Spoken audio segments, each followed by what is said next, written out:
All right, and here we have a deeply broken off bolt. Now, I am going to clean this up so we can see what we're working with here.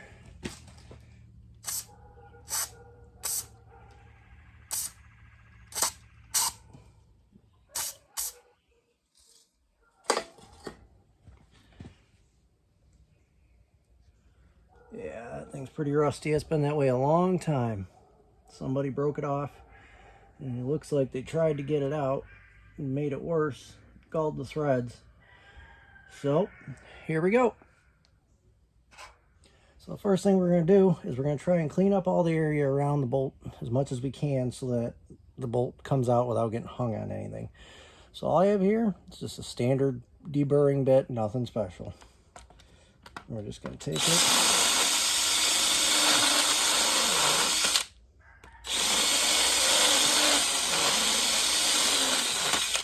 And that's all we're going to do is just clean it up, clean up any of the debris around it to try and give it a good clean shot at coming out. Now with a bolt like this that's been broken off for a long time, you're going to want to try and do your best to give yourself the best shot at drilling it perfectly in the center right away, because when they've been broken like this, they're usually like almost hardened, and you're going to be in for a bad time trying to get a good center drill. The drill bit's just going to walk all over the place. So you just take one of these I don't even know what they're called. This is a little spring-loaded punch thing. Take that and put it in there, or you can just use a hammer and a punch if you have room. We're just going to take it in the center there.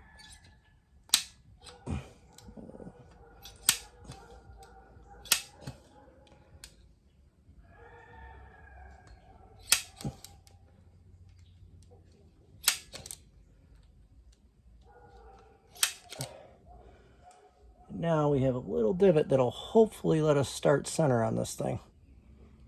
Now we're going to put the drill bit in. Start with a small drill bit.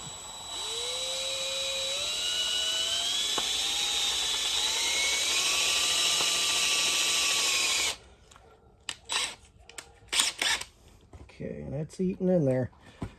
Now we got to try and hold it at the correct angle so we don't go into the block, or the head rather.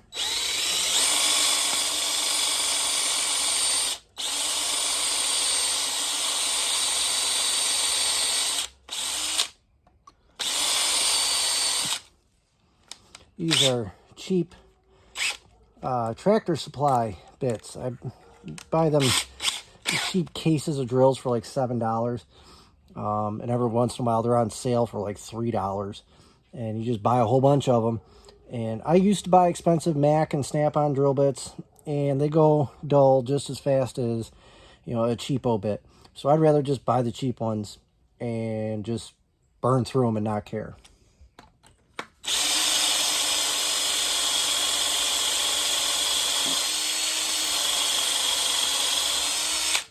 Now, I don't think on an LS that the water jacket's back here, but on a Ford, which is what I have experience with, you can actually, on a Triton, you can drill too deep, drill through the stud into the coolant jacket, and then now you've got a whole nother issue.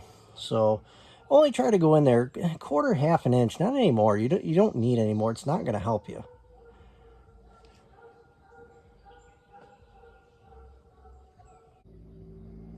So I just spent 10 minutes looking all over the place trying to find my extractor bits, and I can't find a single one of them. I have no idea where they went. So we're going to try. We'll see if the Allen key trick works. If the Allen key trick works, great. If it doesn't, then this video is going to take a little bit longer because I'm going to have to run to town and get more extractors because I have no idea where they went.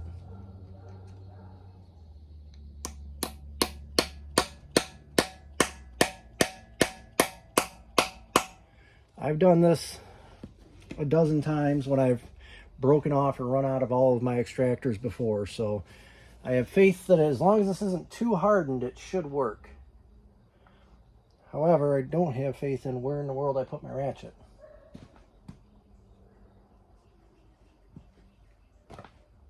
Okay, we found the ratchet. Let's see what happens. I'm going to try and keep my hand out of the way so that you can see without allowing it to slip too much. And so far, it ain't moving. Yeah, not having it. I'm going to break the Allen bit. Okay, try putting a load on it. Shocking it.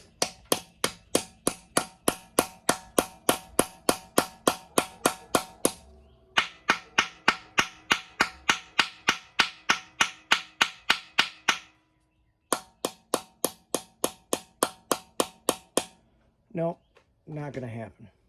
So ordinarily at this point, if it was just me doing this regularly, I would just go grab the torch.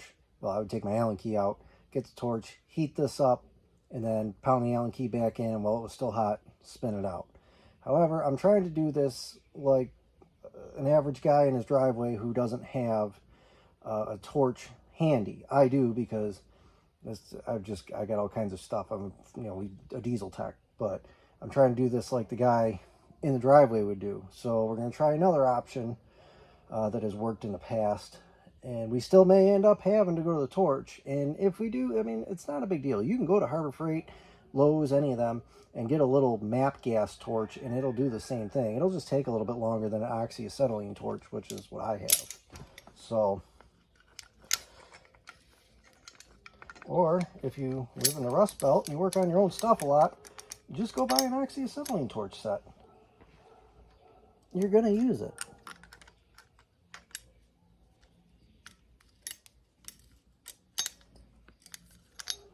All right. Come on.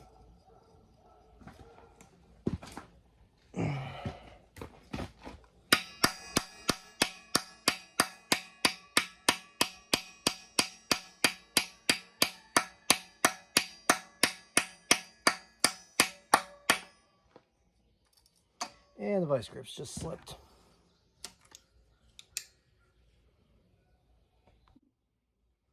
Okay, so I got to be honest here.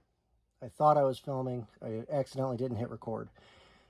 But I'm going to do this like the bolt was breaking loose, because this is how I got the bolt loose.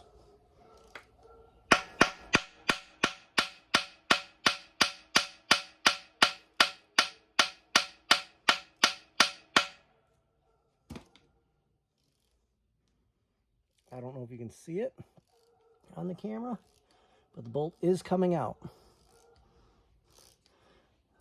Just the shock was enough to break it free. Now, like I had said, normally, if it was just me doing this myself and not filming it or doing a customer pay job, I would just grab the torch, heat it up, and zing it out. No big deal. But because I'm trying to help you guys out and help someone who doesn't have that available to them, you don't have to go buy snap-on extractors. You don't have to have all that stuff. I literally used an Allen key bit, and, well, I have a snap-on ratchet because that's what I have. It's no different than a Harbor Freight ratchet. So, just be patient. Take your time. There it is. You can see the discoloration on this. I don't know if that's thread lock. I don't know if somebody put thread lock on this at some point, or what the situation is there, but it was in there. But there's your no heat solution to getting out a broken exhaust manifold bolt. Probably, arguably, the worst bolt to get out on an engine would be an exhaust manifold bolt. And we just did it with a simple Allen key, not a fancy extractor, a ratchet, a hammer, a punch, and a drill bit. That's it. That's all it takes. And a lot of patience and just taking your time. But that's it. That's out.